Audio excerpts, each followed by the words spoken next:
கொழுக்கட்டை பாயாசம் மசாலா கொழுக்கட்டை எப்படி செய்யுதுன்னு பார்க்கலாமா? வாங்க வீடியோக்குள்ள போலாம். ஹாய் ஃப்ரெண்ட்ஸ், இன்னைக்கு கொழுக்கட்டை பாயாசமும் மசால் கொழுக்கட்டையும் தான் பார்க்க போறோம். அதுக்காக பச்சரிசி மாவு இந்த பவுல்ல ஒரு பவுல் எடுத்து வச்சிருக்கேன். இந்த மாதிரி ஒரு சின்ன பவுல்ல வந்து பாசிப்பருப்பு எடுத்து வச்சிருக்கேன். இப்ப எடுத்து வச்சிருக்க பாசிப்பருப்பை கழுவிட்டு குக்கர்ல வேக வச்சு எடுத்துக்கலாம். குக்கர்ல சேர்த்தாச்சு. இப்ப 4 விசில் கொடுத்து ஆஃப் பண்ணிடுவோம். இப்போ எடுத்து வச்சிருக்க கொழுக்கட்டை மாவை இந்த பெரிய பாத்திரத்துல சேர்த்துருவோம்.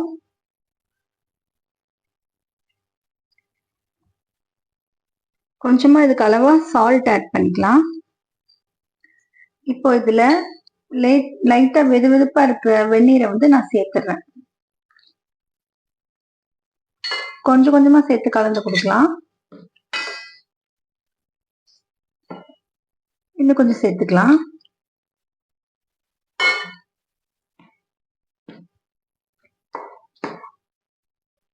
இப்படி கைகளால் நல்லா பிசைஞ்சிட்டு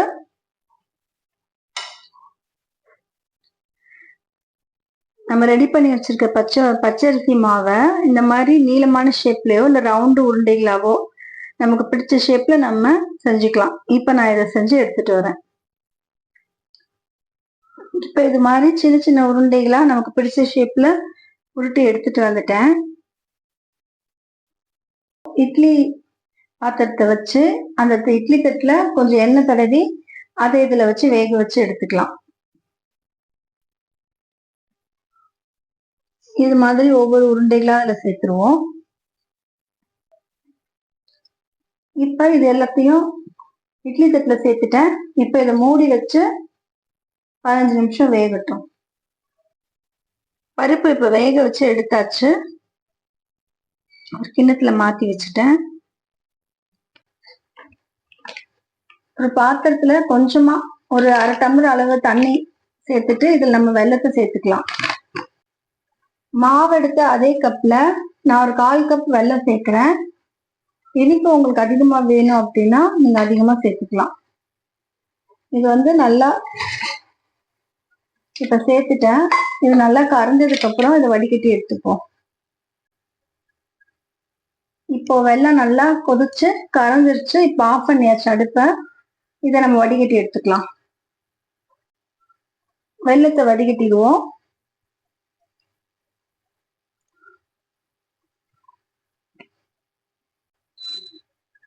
இப்போ எல்லாம் ஒண்ணா மிக்ஸ் பண்ணியாச்சு. அடுப்பை ஆன் பண்ணி சிம்ல வச்சிருக்கேன். இது நல்லா கொதிக்கட்டும். தேங்காய் வந்து ஒரு 4-5 பீஸ் கீறி வச்சிருக்கேன். ஒரு 4 ஏலக்காய் இதை மிக்சியில சேர்த்து நைஸா அரைச்சிருவோம்.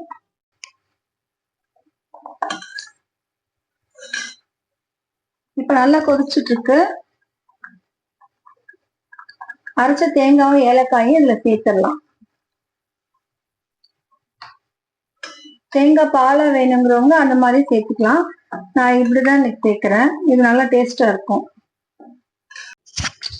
இப்ப அடுப்பை ஆஃப் பண்ணியாச்சு. ஓபன் பண்ணி பார்த்துடலாம். இப்ப கொழுக்கட்டைங்கெல்லாம் நல்லா வெந்திருக்கு. இதை எடுத்து ஒரு பிளேட்டுக்கு மாத்திடுவோம். பிளேட்டுக்கு மாத்திட்டேன். நல்லா சாஃப்டா வெந்திருக்கு கொழுக்கட்டை. இப்ப இதுல பாதியை நம்ம பாயசத்துல சேர்த்துடலாம். பாயசம் நல்லா கொதிச்சிட்டு இருக்குது.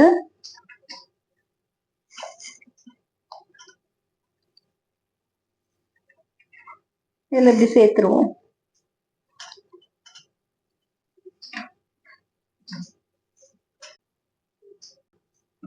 இப்ப சேர்த்தாச்சு. நல்லா கொதிக்கட்டும். கொதிச்சதுக்கு அப்புறம் ஆஃப் பண்ணிடலாம். நல்லா 5 நிமிஷம் கொதிச்சிருச்சுங்க. பார்க்கவே ரொம்ப நல்லா இருக்கு. விநாயகருக்கு பிடிச்ச கொழுக்கட்டை பாயாசம் ரெடி ஆயிருச்சு. இப்ப ஸ்டவ் ஆஃப் பண்ணிடலாம். எடுத்து வச்சிருக்க இந்த கொழுக்கட்டையில மசாலா கொழுக்கட்டை எப்படி பண்றதுன்னு பார்க்கலாம். மசாலா கொழுக்கட்டை பண்றதுக்கு நான் சின்ன வெங்காயம் பெரிய வெங்காயம் சின்ன சின்னதா கொஞ்சம் கட் பண்ணி வச்சிருக்கேன். கொத்தமல்லி தலைகளை குட்டி குட்டியா கட் பண்ணி வச்சிருக்கேன். தேங்காய் திருகி வச்சிருக்கேன். அடுப்புல ஒரு கடாயை வச்சு நான் இன்னைக்கு தேங்காய் எண்ணெய் தான் சேர்க்குறேன். உங்களுக்கு விருப்பப்பட்ட எண்ணெய் நீங்கள் சேர்த்துக்குங்க. ஒரு 3 ஸ்பூன் வரா மாதிரி எண்ணெய் சேர்த்துருக்கேன். இப்போ கட் பண்ணி வச்சிருக்க வெங்காயத்தை அதில் சேர்த்துருவோம்.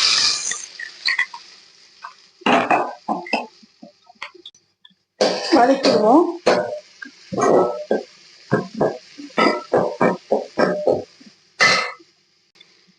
வெங்காயம் நல்லா ஒரு பொன்னிறமா வதங்கணும்.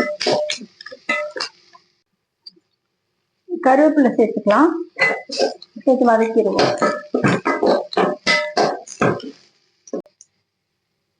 இப்போ வெங்காயம் நல்லா வதங்கிருச்சு. இப்போ இதுல கரம் மசாலா சேர்த்துக்கலாம்.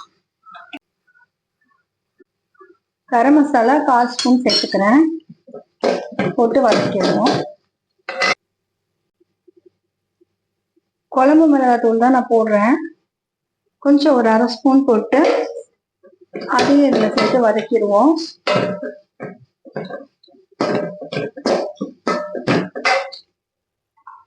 லைட்டா உப்பு சேர்த்துக்கலாம்.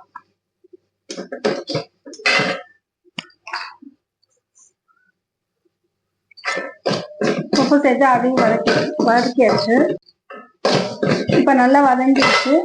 இப்ப நம்ம எடுத்து வச்சிருக்க கொழுக்கட்டைகளை இதுல சேர்த்துருவோம்.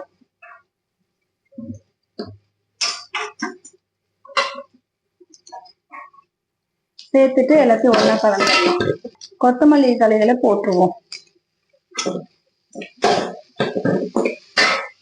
கொஞ்சம் தேங்காய் அதையும் சேர்த்து எல்லாம் ஒண்ணா கலந்து கொடுத்துடலாம்.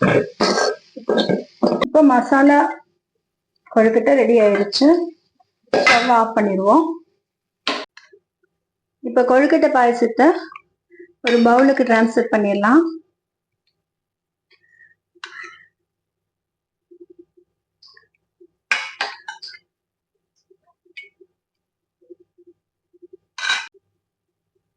அவ்வளவுதாங்க, கொழுக்கட்டை பாயாசம். நல்ல டேஸ்டா இருக்குங்க. அது வீட்டுல ட்ரை பண்ணி பாருங்க.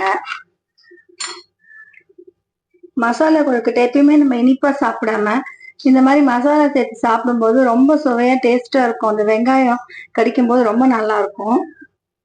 காலையில ஒண்ணு விநாயகருக்கு வைக்கும் போது ஈவினிங்ல இந்த மாதிரி வைக்கலாம். ட்ரை பண்ணி பாருங்க. இந்த வீடியோ பிடிச்சிருந்தா லைக் பண்ணி, ஷேர் பண்ணி, கமெண்ட் பண்ணுங்க. மறக்காம சப்ஸ்கிரைப் பண்ணுங்க. நெக்ஸ்ட் வீடியோவில் பார்க்கலாம் ஃப்ரெண்ட்ஸ். பாய்.